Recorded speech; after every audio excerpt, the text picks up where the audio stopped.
this is your first visit, we're super happy you found us. If you're one of our returning guests, welcome back. Well, I am under strict orders not to overdo it today. I got the elbow in a brace, so things are doing a little bit better, but we got to get back to work. I can't not work, it's just the way I am. So we're going to try to get some of the downstairs here, we're going to get the rest of this fireplace tore out, get the bricks cleaned up, and then we'll see kind of how we're feeling and where we're going to go from there. But it's nice to be back. Had to take a couple of weeks off, and let's get working.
demoed, cleaned up, at least what's, the bricks part of it. I will tell you, I was a bit shocked when I got down to the bottom and the gas valve and the gas line were just laying there. Wasn't even hooked up. I had never really inspected it that much. So I was surprised to find that it was already unhooked and that the fake logs were, they were just sitting there. So that was a bit of a surprise, a bit of a shock. I moved the fake logs out of the way here, but we'll get a good look at them here if you want to try to. I have no intention of reusing these, but I do know that there's an architectural salvage place that's not real far from here. I will try to take those over to them and see if we can't work out a trade or something. So one of the things now that you've kind of got this out of here, I'm not sure if the camera's going to pick this up real good or not, but to be honest, I had kind of forgotten that there was bricks out here on the floor, but right here where the brick meets the floor, and especially right here, all the way over to the edge there, this is where the original foundation of the house is. And this doesn't show it real well, but this whole area is the high spot in the room. That line is the highest spot in the room where the original outside of the foundation, or outside of the house existed. Obviously we added onto the house and bumped it out the width of what was originally a big wraparound porch. It went from one side, wrapped around the front, all the way to the other side. And so it was a huge wraparound porch. And when they extended the house, they literally just extended it out to the outside edge of that porch and then went up with it.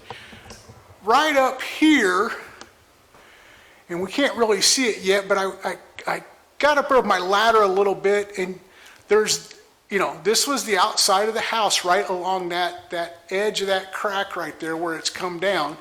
And it looks like that there's just all kinds of mess in the floor system. So we will get that figured out as we go. The space is now mostly cleaned out. I still got to get all the brick up out of the floor, but this appears to be the actual edge of my foundation. The brick from the outside right up into the house here. I don't know yet. We'll have to, that'll take some more exploration. But I've got lots of rows of nails. Here's a row of nails, and here's a row of nails, and here's a row of nails that, they're driven in from the outside, but they hit nothing. So I really don't know what all has been tore out of this wall or not put in this wall, or however you want to look at it. But we will eventually get that figured out, and as we continuing demoing the rest of this room. Now, when I was tearing the brick out and we finally got down to the bottom, I found a whole bunch of things, paperwork and whatnot, that somehow or another had made it through to the bottom. I don't know how it made it through, but somehow or another it made it through the mantle, from the top of the mantle. I don't know, maybe it did, but we'll start with the oldest one here first, and it's just a simple postcard. Just a simple little postcard. But the date, I don't know if the camera will pick that date up or not, but the date is, it doesn't look like it's going to do it. The date on this one is April the 5th, 1918. That's what it says on here. It was from Brooklyn, New York, and it was sent to the address here. And the name on it is R.W. Weber. I'll have to look through our list of tenants and see if an R.W. Weber was listed in here in 1918. The name doesn't ring a bell, but that doesn't mean anything. But when you turn it around to the back and what it was, it's for the National Crossword Puzzlers. The Raleigh Riddle. That's what it says, the Raleigh Riddle. It was a $3 a year subscription, and it says at the bottom, we believe we have located the P&G Treasure City. I have no idea what any of this means, but that's the oldest piece that I found.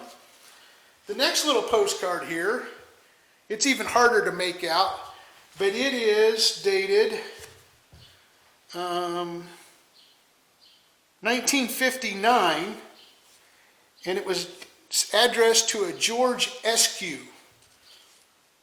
And then when you turn it over, let's see if it'll pick that up. Yeah, it doesn't look like it wants to. Anyway, it says the Hoosier Coal and Oil Company. They were located at 1300 East 30th Street, and their phone number was Walnut 33343. Kind of cool. And it had a little handwritten note at the top of this that said, prices are going up in early September. So it was about, basically getting your coal or your oil tanks, get it delivered for the winter coming up, getting it early. And this was just a little reminder piece in there. Another thing that I found, and this picture really it's horrible, it's in horrible condition. It's a photograph, but on the back of it, there's a name, and it says Lance and Sylvia Dutton. February the 2nd, 1985. So, again, I don't know who Lance and Sylvia Dutton were. Don't have a clue. I don't know if they'll show up in my renters list or not, but that's a photograph of them that I found in the wall. And this was all behind the fireplace mantle. And then the last little thing I found back there is a instruction manual for a Sony stereo tape recorder TC570. They even wrote the serial number on here, 11416. This is a reel-to-reel. So you already know the time frame. This is probably from the 60s, maybe 70s. I don't know. So somewhere in that time frame though. But it's the complete manual. Now it's a little moldy and a little dirty, but it talks about how to hook your reel-to-reel up, how to hook speakers into it and headphones into it, how to record in mono, how to record in stereo, how to splice and edit tapes. This is how to erase the tape, the maintenance that you need to do on like the heads to keep it clean and whatnot. And they even went as far as to put a void on the warranty on the back. But it says, Sony Corporation, printed in Japan. I have no idea the date. There's no date on it, but just the fact that in behind this fireplace, as I was tearing it out, I got to the bottom. These were all the things I found. And I've got some more pieces of paper and stuff that are behind there. But so far I haven't been able to really figure out what any of it is. One of them looks like it might have been a drawing that somebody had done at some point in time, and it's just kind of in shreds. And then the rest of it I really haven't been able to figure out what it is. But one of the other things we found here, this is for an Akai, see if we can get that, CR83-D, cartridge stereo tape deck, operator's manual. Believe it or not, this is for an 8-track setup. This was for hooking it up. So we had a reel-to-reel and an 8-track. Somebody at some point in time, they were into some serious hi-fi components. They had the state of the art. They had an Akai 8-track player and a Sony reel-to-reel tape deck. And this even shows how to hook up the reel-to-reel to this tape deck, through this tape deck, so you can put a turntable on it and a stereo tuner. And somebody had top-of-the-line stuff at some point in time. And how all of their instruction booklets got behind there, I don't really know, but I guess that really doesn't matter. Overall, some cool, I mean, just, kind of some cool little pieces and parts of history so that you know that, yeah, hey, the house has been here this long. And anyway, kind of cool. But I think that's going to do it for today. Like I said, it's any progress is good progress. Elbow's feeling good. I didn't overwork it too much, and we've got this room ready now. Just about to start the demo for all of the plaster in this room, and that'll be probably our next adventure here, is to get this room gutted out, and we'll just keep right on moving. But this day's it. So if this is the end of this video, great. If not, it may be just the segment leading into the next part. So have a great one, and we'll see you again soon. Hi everybody, it's Mark again from the 1875 Lady in Waiting channel. I've mentioned a couple of times about the National Road in Irvington. Well, this is our Halloween festival. Take a look.